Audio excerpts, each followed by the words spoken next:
اللهم صل وسلم وبارك على سيدنا محمد. اخباركم يا حبايبي؟ معاكم منار او المطبخ المصري البسيط. متنسوش تعملوا لايك وشير وسبسكرايب وتفعلوا زر الجرس كده عشان يوصلكم كل جديد من منار. النهارده عملنا الحاجات الجميله اللي قدامكم ديت، لان المحل طبعا عندنا في البيت. طبعا عايزين بولادنا يهتموا باكلهم، نهتم بيهم في اكلهم في البيت، ونعمل لهم كل حاجه بره في المحلات. احنا عملنا كده من 5 فرخات، عملنا كمية الحاجات الجميلة ديت. دي فراخ متقطعة مكعبات صغيرة، وده برجر. برجر كده بالفراخ، وبرجر بالخضار، طبعا اللي بيهتم بصحة أولاده. وعملنا البانيه، وعملنا زنجر، وعملنا اللهم صل وبارك على سيدنا محمد، وعملنا شيش طاووق. وطبعا عملنا الهياكل كده في الأكياس زي ما قدامكم. عملنا طبقين بانيه، وعملنا برضو مفروم، فراخ مفرومة.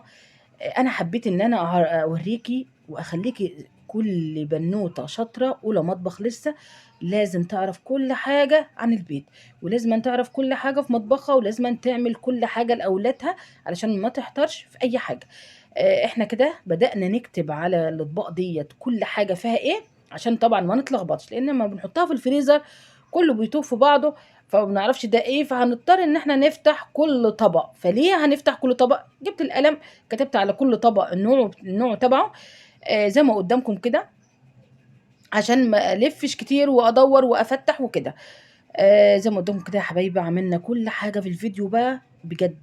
اتمنى كده ان الفيديو ده يعجبكم جدا، وتفرحوا اولادكم في بيتكم. نفسي قوي تفرحوا اولادكم في بيتكم، ولما تعملوا كل حاجه اعملوها بحب، عشان تطلع جميله وتطلع نفسها جميل. وما شاء الله كده الفراخ قدامنا مغسوله كويس ونظيفه وما فيهاش اي حاجه، ومنقوعه ومشطوفه شطفه جميله ومصفيه ميتها. اول حاجه كده، الكبد والقوانص حطيناها في طبق لوحدها، والجوانح والرقب والهياكل طبعا حطيناها كده. الهياكل طبعا لسه، ده الكبد والقوانص والرقب والجوانح، طبعا حطيناها كده في اطباق. دي هنعملها بقى في ايه؟ في اليوم اللي انت ما تلاقي حاجه فيه خالص، او يوم اخر الشهر، او يوم الاسبوع اللي اخر الشهر، نبدا نطلع من الحاجات ديت طبق، كل ماده كده طبق، نحط معاه شويه بطاطس وشويه خضار وندخلهم الفرن، وهي اكله ومشت حالها في اليوم اللي احنا محتارين فيه. احنا كده كيسناهم وحطينا كده برتقان وليمون عليهم كده، ولفيناهم بالاسترتش وهنحطهم في الفريزر. دي اول حاجه. وطبعا الفراخ كمان، علشان طبعا تعرفي تطلعي للناس اللي لسه مبتدئه اللي مش عارفه تطلع بانيه، هتمسكي الفراخ برضو اللي انت هتعملي منها الحاجات دي كلها، تدخليها في الفريزر قيمه 3 ساعات و4 ساعات. انا حطيتها برضو في درج الفريزر اهوت وطلعتها اصلا. المقطع ده طبعا ما لقيتهوش او ما صورتوش، نسيته. وبدات بقى اطلع الفراخ بقى من الفريزر، وبدات اشيل الجلد. شفتوا الجلد بينشال بسرعه ازاي؟ ناشف معاكي ومفيش اي حاجه، بيطلع بسهوله. دي سهله ليكي انك تتخلصي من الجلد بسهوله بسرعه. بسم الله ما شاء الله، الله اكبر بجد يعني. احنا بنتكلم عن لسه اولى مطبخ. طبعا الفيديو ده للناس اللي اولى مطبخ، او الناس اللي هي ما تعرفش لسه الحاجات ديت. ازاي ننقل المحل في بيتنا ونعمل كل حاجه لاولادنا بدون ما نشتري حاجه من بره، والحاجه غاليه جدا وانت عاملاها في ايدك. بسم الله ما شاء الله. مسكت بقى الورك كده، طلعت بقيه الجلد اللي فيه. نخلي بالنا من الحاجات دي، مش عايزين جلد بقى خالص، ومش هيتفرم، ده هيترمى بقى في الزبالة، مش محتاجينه. ونمسك بقى اللهم صل وبارك على سيدنا محمد. هنمسك بقى الفراخ كده ما شاء الله، لان الوراك ديت برضو هنعمل منها شطاووق، وهنعمل منها مفروم، يعني هتبقى كده تشكيلة منها. ليه؟ لان احنا عايزين نستغل بقى ال5 فرخات دولت في كل حاجة، في كل حاجة تتخيليها. كده انا بدات قطعت الرقبه اللي في النص ديت، الحته اللي في النص ديت، وبدات اقطع الاكتاف دي اللي حطيناها مع الاجنحه في الاطباق في الاول الفيديو. بدات بقى ايه، كده زي ما قدامكم اقطع كتف كتف. هشيل بقى من الصدور ديت قطع البانيه على قد ما تقدري. قطع البانيه طلعت معاكي تخينه سميكه او كده، هتبقى عندك مدقه او كوبايه او برطمان صغير، وهتدقي البانيه بعد ما تقطعيه تفرديه يبقى قطع خفيفه. احنا بنقول متلجه ليه؟ عشان تعرفي تطلعي قطع البانيه خفيفه قوي زي ما تحبي. تكون خفيفه هتكون افضل، تستوي بسرعه. بدانا اهوت نطلع قطع البانيه زي ما قدامكم. بسم الله ما شاء الله، ولا حول ولا قوه الا بالله. بجد الفيديو كان رائع واكثر من رائع بجد. بنات فرحوا كتير ان انا عملت. بصوا انا في اليوم ده تعبت جدا، ظهري ده اتقطم من الوقفه، لان فعلا كان يوم مرهق. وفعلا انا بحب ان انا اعمل كل حاجه لبناتي في البيت.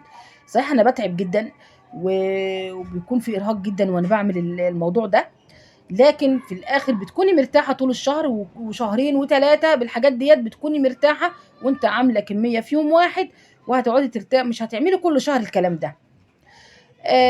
بيفضل عندك الكميه في الفريزر، بتسحبي منها في اي وقت، في اي وقت بتسحبي منها. صاحبة بناتك بنتك دخلت او ابنك دخل، هتطلعي طبق وهتشتغل على طول وتعملي بسم الله ما شاء الله. ما حبيتش ان انا اتبل، انا طبعا ما حبيتش ان انا اتبل الفراخ اللي انا عملتها ديت والحاجات اللي انا عملتها، لان انا بحب التتبيله تكون طازه اول باول افضل، لان الفريزر بيفقد ريحتها.